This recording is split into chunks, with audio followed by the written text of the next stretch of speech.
God creates, and he declares that which he has made good. God creates, and he declares that which he has made good. And on the sixth day, he creates human beings, man and woman, and he looks at them and says, oh, very good, very good, very good. Now, human beings are made in the image and likeness of God. Genesis chapter 1, verse 26 and 27. And human beings are made in the image and likeness of God. In his image and likeness they are made. Male and female, he made them. What does it mean to be made in the image and likeness of God? Well, God is a relational being. So in order to have relationship with us, we must be like him in certain ways. Follow that? We must be like God in certain ways if we are going to have relationship with him. Is that clear? Yeah. And so we are made in his likeness in that we share certain of his attributes in order to facilitate our relationship to him. Yeah? Good. So we are like him. We are made in his image in that we are meant to reflect his character and nature to him, to each other, and to all of creation. We are to reflect the character and nature of God, to each other, and to all creation. So we're made in his image and likeness. See, when God looks into the face of humanity, he expects to see his character and nature reflected back. Yeah? Are you following this? Good. Excellent. Right, so we're made in the image and likeness of God. In Genesis chapter 2, where God creates the man, Adam, we are told that then the Lord God formed the man out of the dust of the ground, breathed into his nostrils the breath of life, and the man became a living soul, a living being.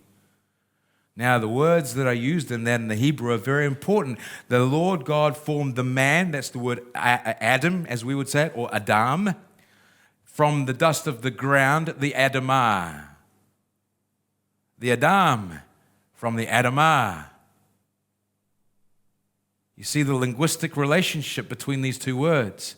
The Adam from the Adamah.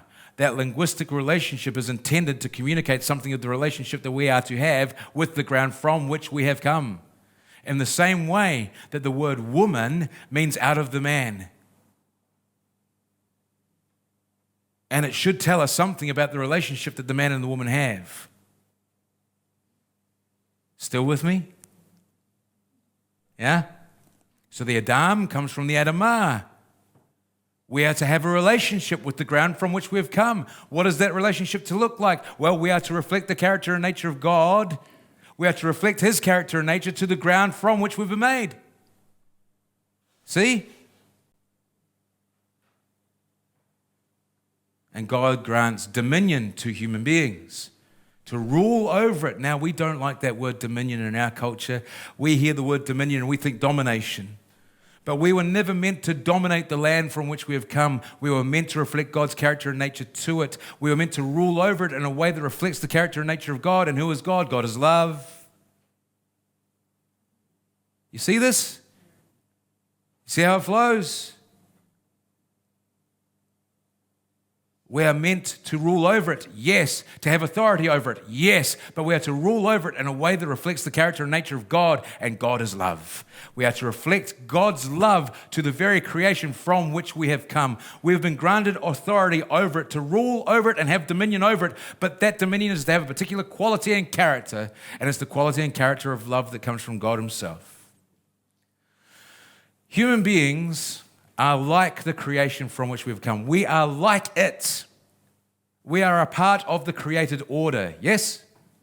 And yet we are distinct from it. We are different from the created order because God breathed his breath, the Ruach Elohim, into the man, and the man became a living soul. God never says that about anything else.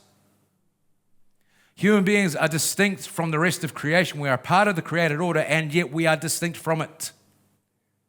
We are made in the image and likeness of God, and that we have something godlike about us. And yet we're not God either. And so we're something in between. Follow? We're something in between. We're not God. There's a chasm between us and God in the sense of our being, in the sense of what we are. We are distinct from God, but we're also distinct from the rest of creation. We are like God in that we're made in His image and likeness, but we are not God. We are like the creation in that we are made from it, and yet we're distinct from it. We're an intermediary being, something different from both. Still with me?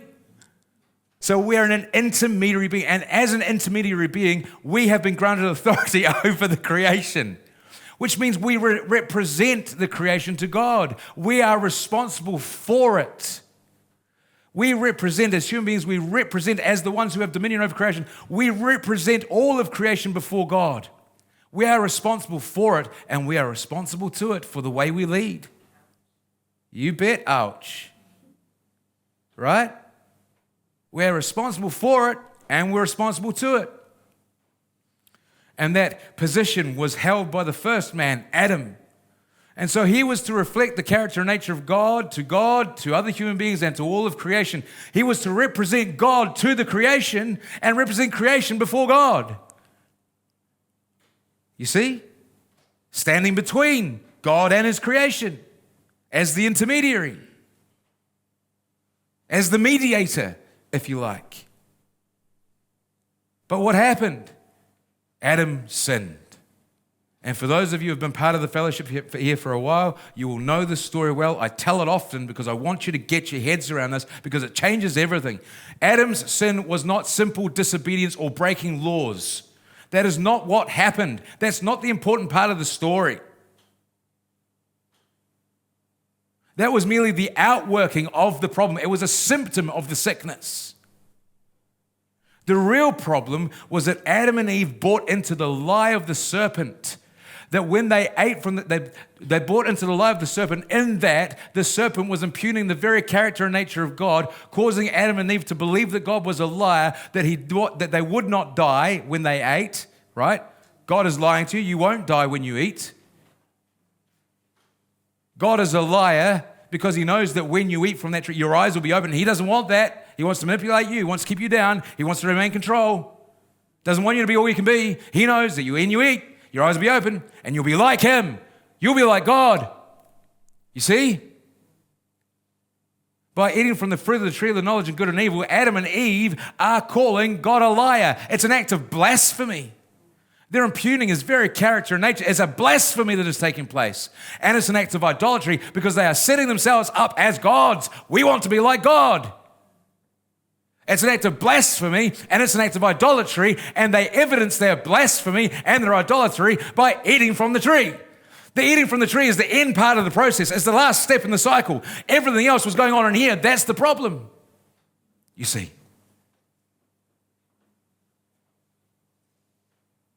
So Adam set himself up as a god, blaspheming the Holy One, calling into question His very character and nature, and setting himself up as a god over God.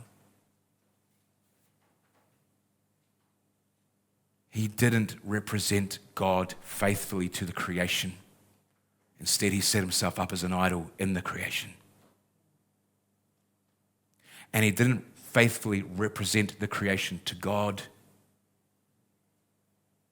He didn't operate according to the principles, the design purposes for which it was made. He stepped outside of the parameters. He didn't faithfully represent the creation before God.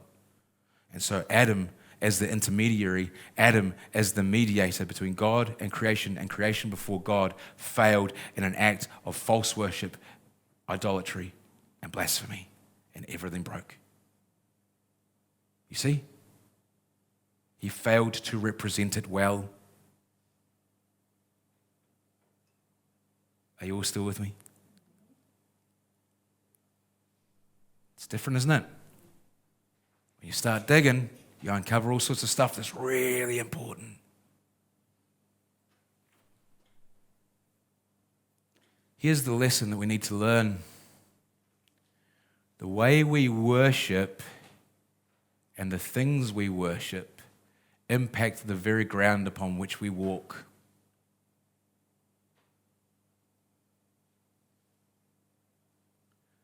How and what we worship impacts the very ground upon which we walk. How do we know that?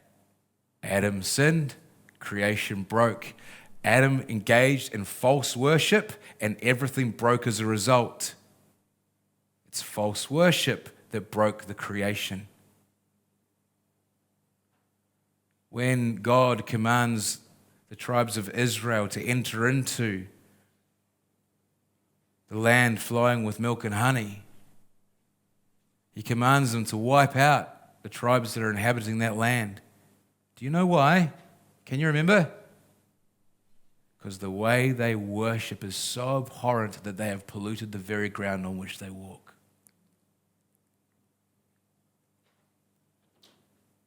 The way we worship impacts the very ground upon which we walk.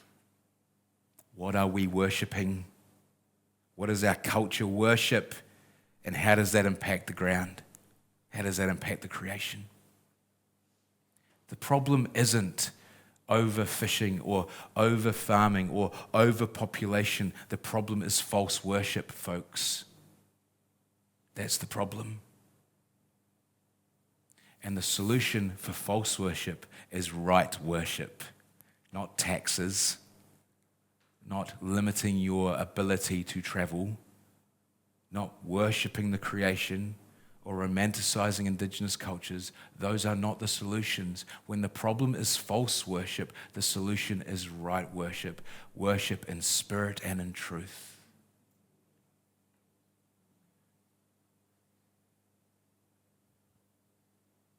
If my people who are called by my name would humble themselves and pray, I would hear from heaven.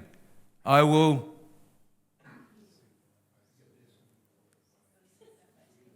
Oh, come on. Come on. This is my story. I'm telling it. I will hear from if my people who are called by my name seek my face, humble themselves, pray, I will forgive their sins and heal their land. When they come into a right relationship with me in humility, when they seek my face and pray, I will hear from heaven and I will heal your land. Why? Because the solution for false worship is right worship. When the Messiah comes, the desert blooms. Why? Because when the problem is false worship, the solution is right worship. And the Messiah is the one who ushers in right worship.